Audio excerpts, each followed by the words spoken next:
Welcome to Hobby Clubhouse with a review of the Bandai non-grade 1144 Vayeate and Mercurius from way back in 1995. Now technically, the pair right here were re-release kits from 2000 with these new packages, and they come with a pilot figure in each box.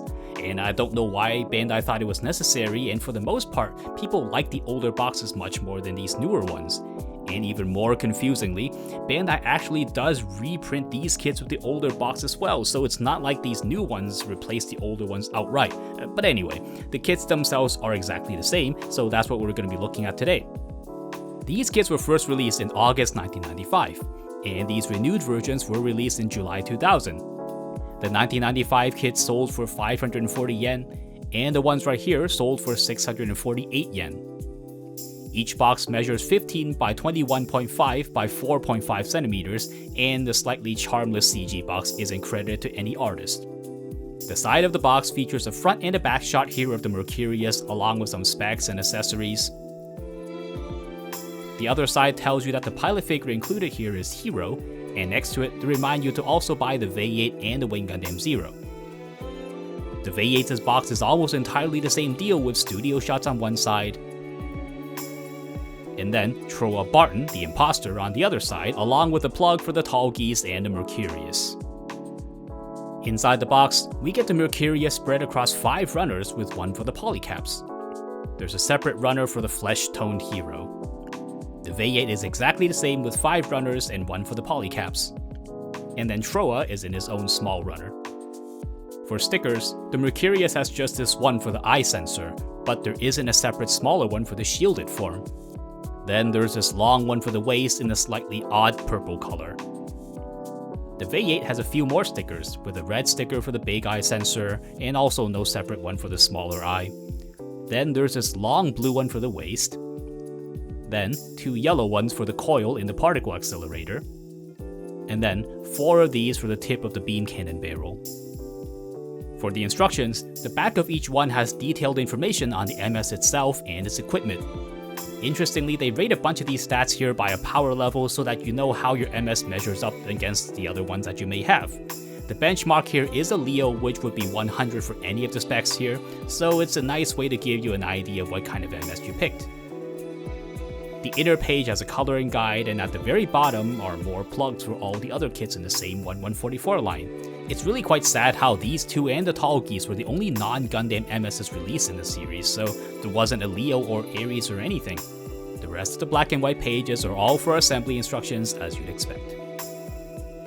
And the last item we get in the box are these coloring guides for the pilot figures that are printed on a separate single sheet.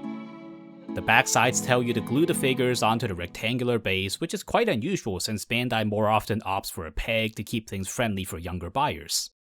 And here are the actual pilot figures. Using Hero here as an example, the rectangular stand he comes with has his name molded on. The plastic is still polystyrene, but it's a softer variety. Here's Hero and Troa together, and they're nicely sculpted enough, and each figure measures about 5 centimeters from the base, so they're approximately 1/32 scale. But really, I have no idea how these are supposed to make me want to buy these kits more than without them.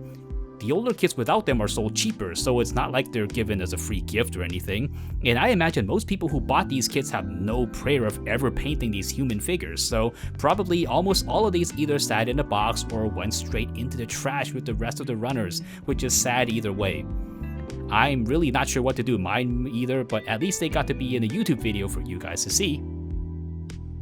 Okay, so here are the actual MSs completed, and each one took a little bit over 45 minutes with a bit more time for the Mercurius because of all the little planet defensors.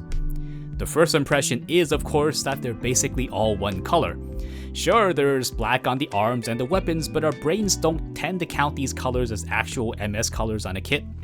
The shoulders are in black and isn't just red or blue, but they aren't the right colors even though they're different.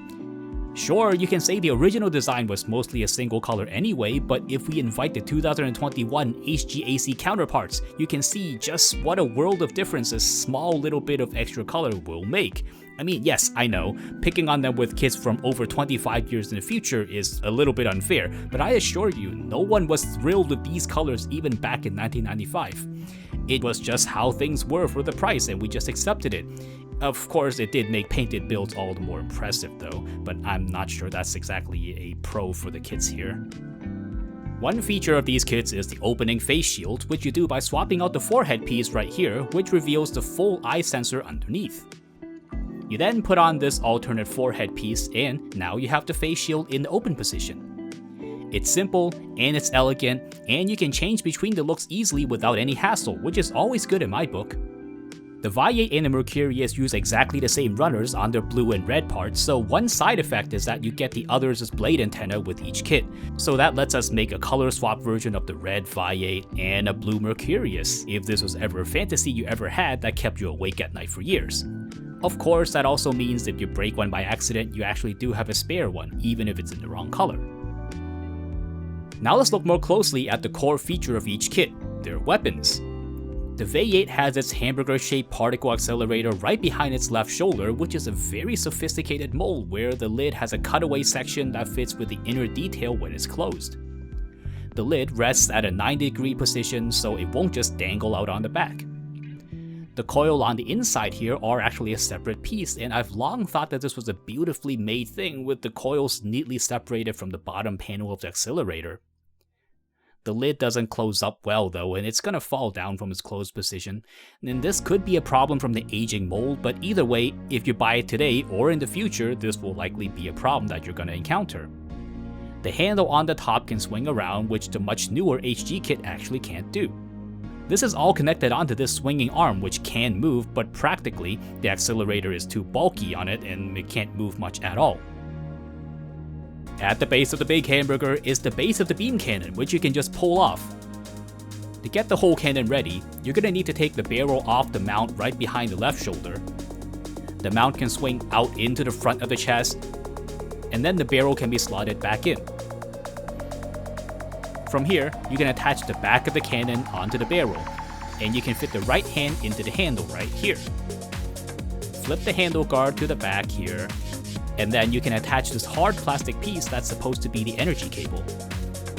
It all fits surprisingly well for something so limited in articulation. I mean, it's a slightly odd way to hold the gun, but the Vayeate does grip the gun like this in the animation too at times.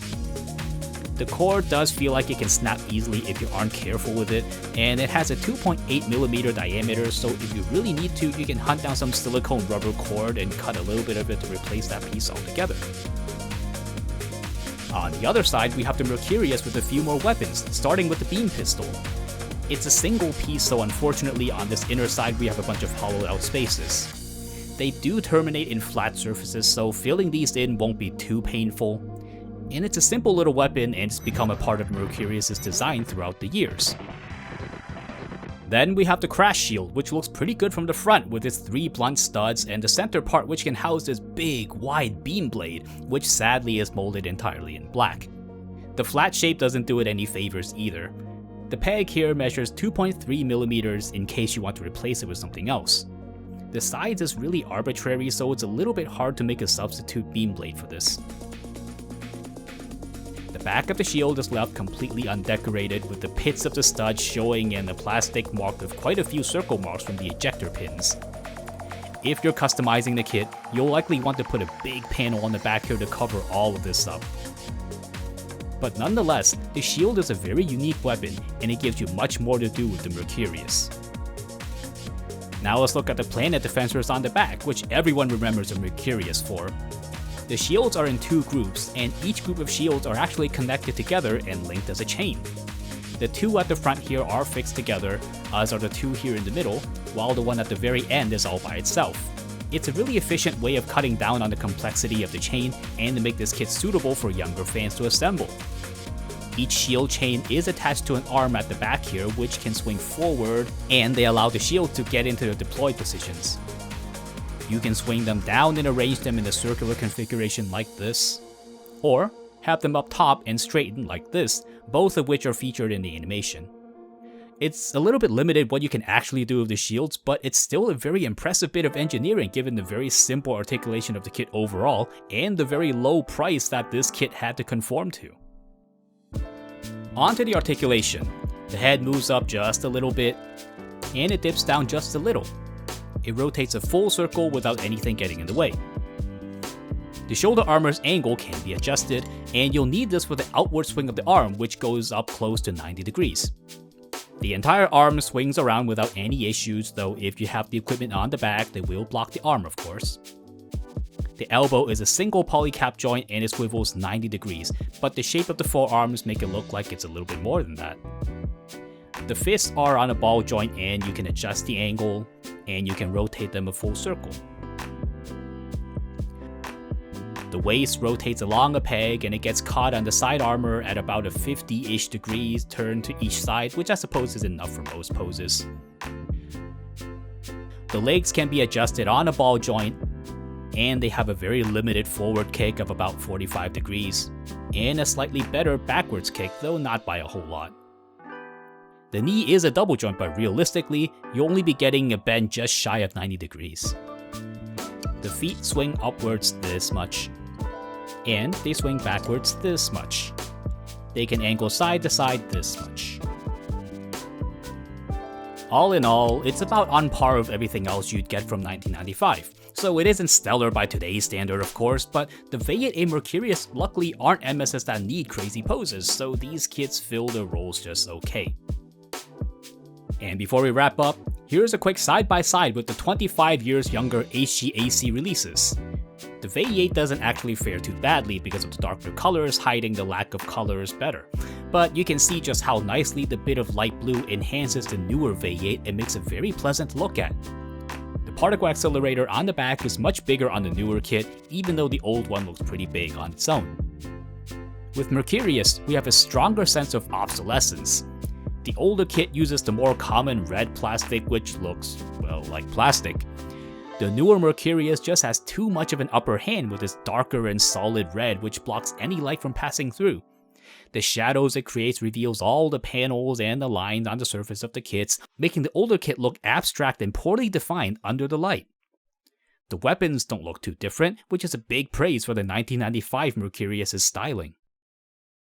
With all that said, here's the Hobby Clubhouse 3-point verdict on the Bandai non-grade 1144 Vayeate and Mercurius. Number 1. They filled their roles for 25 years. Sure, the comparison with the newer HG kit was always going to be unfair to the older pair, but you do have to appreciate that for over 2.5 decades, these two kits gave us the Vayeate and Mercurius as objects that we can hold and enjoy. By themselves, they represent the characters just fine, and they give us all the expected gimmicks of the characters, as well as we could expect for under 700 yen.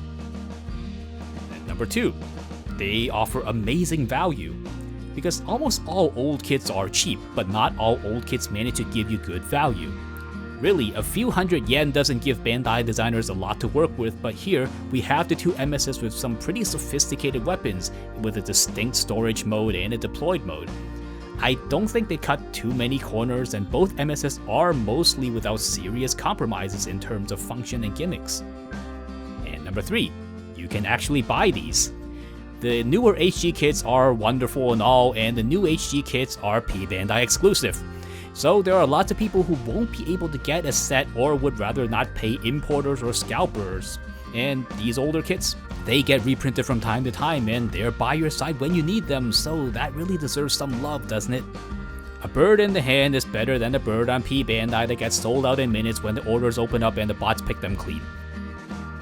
So that's a review of the non-grade Vayeate and Mercurius. They come with all the flaws of their age, but I think there's still good reasons to buy them if you're a fan of the design or a fan of Gundam Wing. Thank you so much for watching. Come look us up on social media with updates on upcoming videos and sneak peeks at future projects. Links are in the description below. Or hang out here some more and go check out the review of the modern HGAC Vayeate and Mercurius if you haven't done so already. But before you go, don't forget to like, subscribe, and hit the bell icon to be notified of new videos from Hobby Clubhouse, and I'll see you next time.